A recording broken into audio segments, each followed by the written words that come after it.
Welcome to the new episode of Scene Zap. Today this story is going to blow your mind because this is a true story of a genius prisoner. So the story begins with a bald and strong man showing Bradley, who is a professional car mechanic. Like every day, Bradley took a bad car to the garage, but when he reached there, he saw that the garage owner was impatiently waiting for him, which surprised him a little. Then the garage owner calls him to his office. Hearing this, Bradley understands that he is about to be fired, and this is exactly what happens.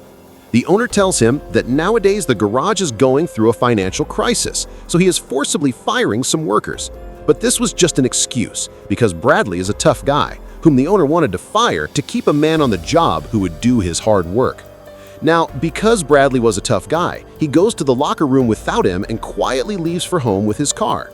And yes, friends, this is where the downfall of Bradley's life begins, which goes straight to the end of the story and ends with it.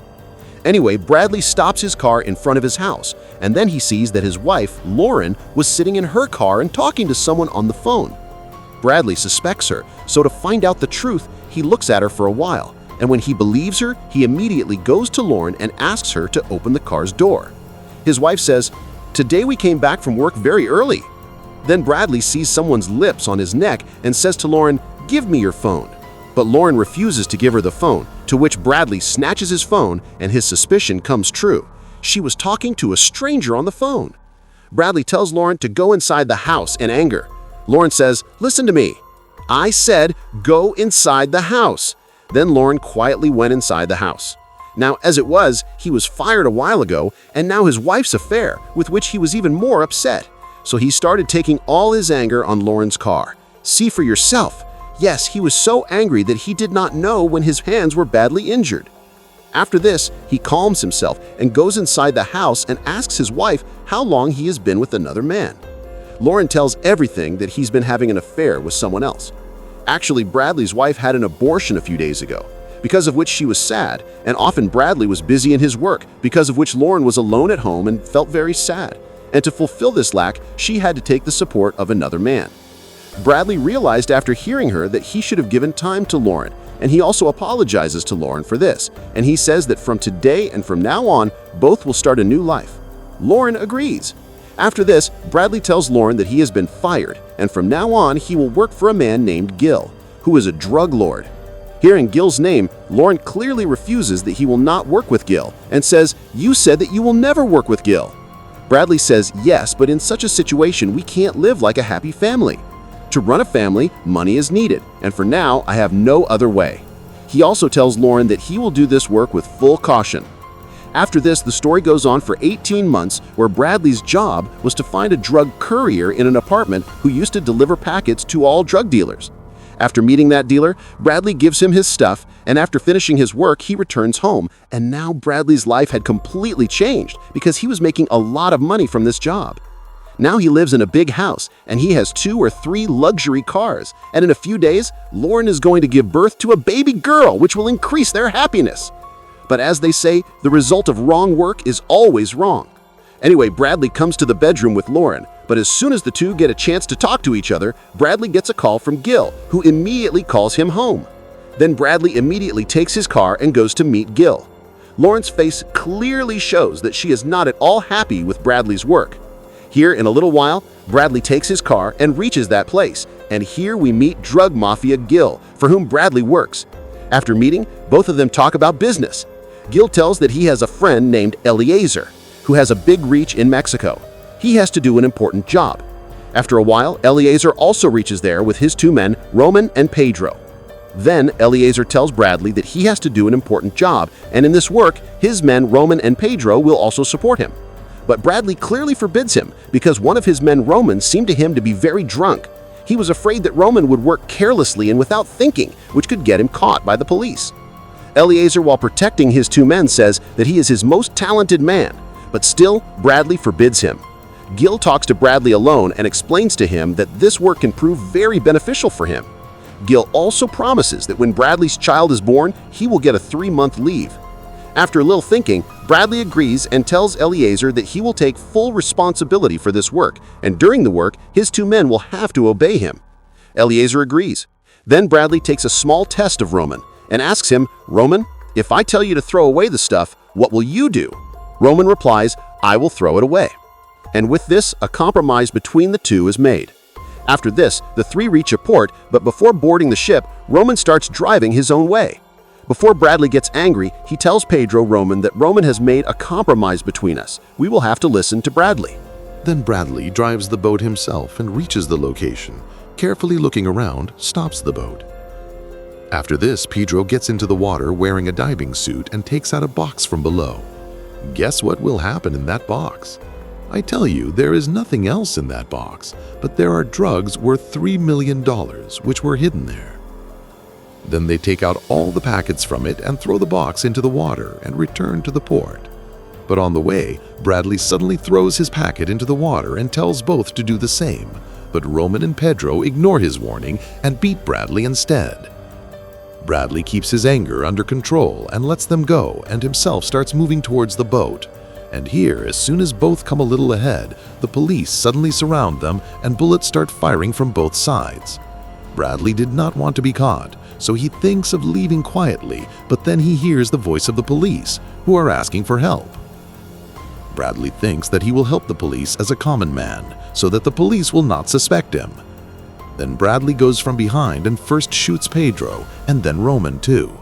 But unfortunately, the police arrest him. After this, he is brought for interrogation. There, a Detective Watkins asks him about drugs and also asks what he was doing there, etc. Bradley tries to mislead him, but the detective suspects that Bradley is a cunning man, and the detective does not get any solid evidence against him. But he killed 2 people because of which he is trapped. Before being presented in court, he is allowed to meet his wife for the first time and tells her to take care of her and her unborn child. Bradley had earned so much money from illegal activities that his wife and child could easily live a good life. Then Bradley is crime of murder and illegal possession of weapons and is sent to a jail called Franklin Urgence. There he is told to remove all his valuables, even his wedding ring. After this, his health test was done and he was sent to the upper cell with an old prisoner, Lefty. There, Bradley and the Lefty meet the jail management officer, Andre. Andre explains the rules of the jail to Bradley, one of which was that whenever the bell will ring, he will have to come out of his cell immediately to attend. After this, Bradley is put in his cell.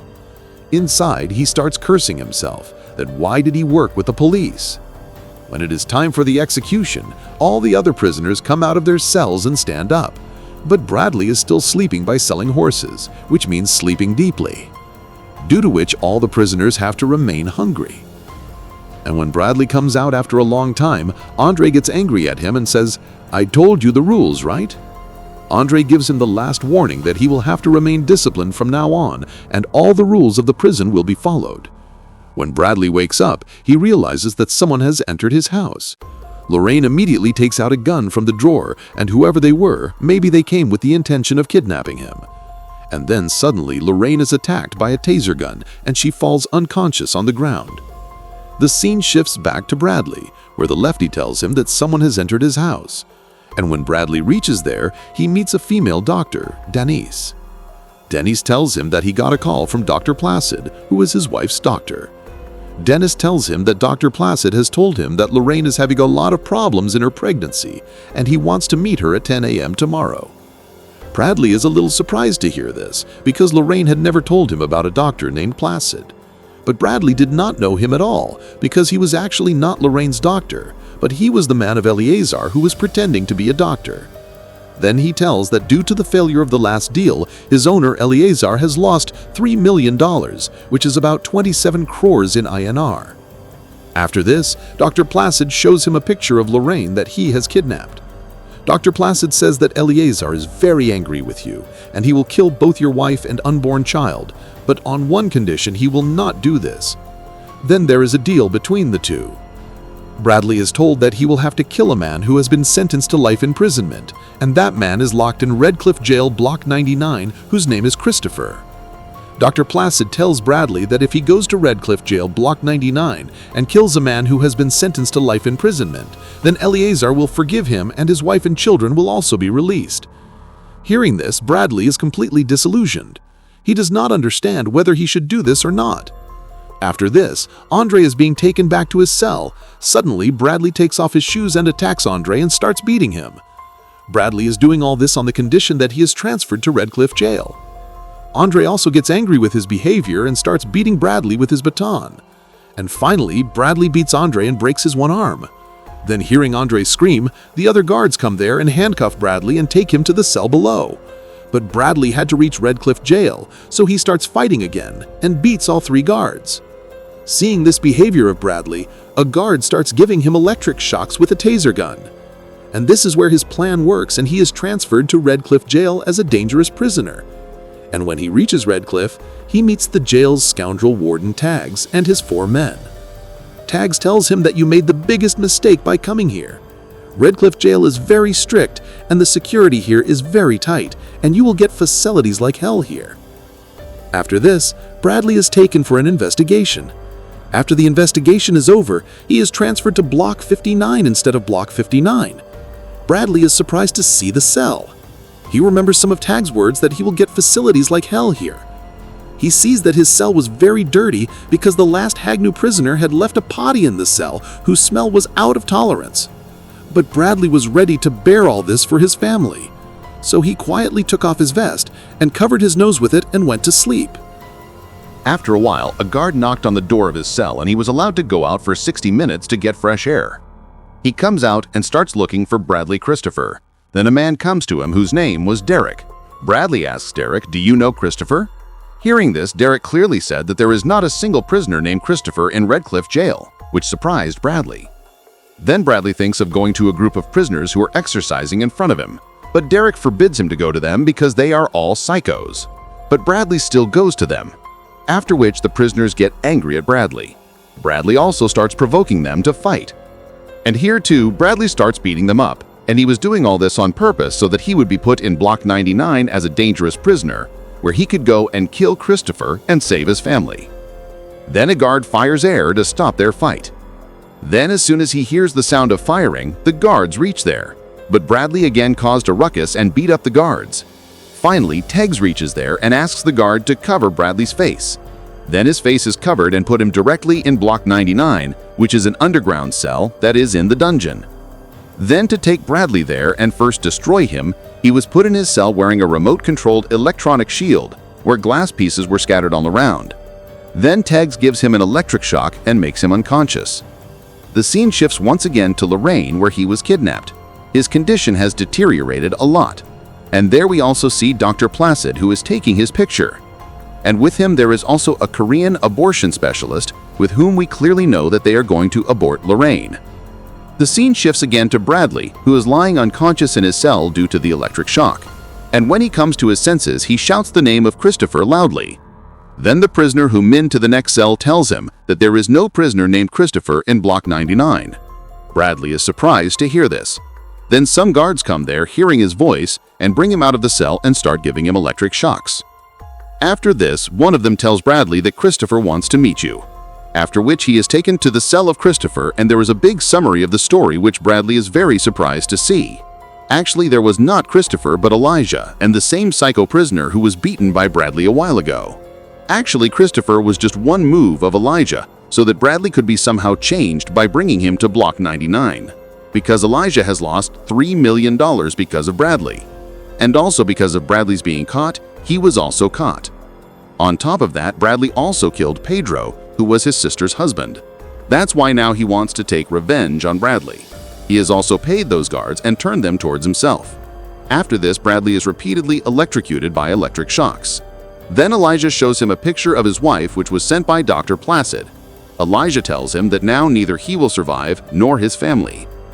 After this, he is badly beaten and dragged back into his cell, and the remote of that electronic shield is with him, which is constantly giving Bradley electric shocks and making him suffer.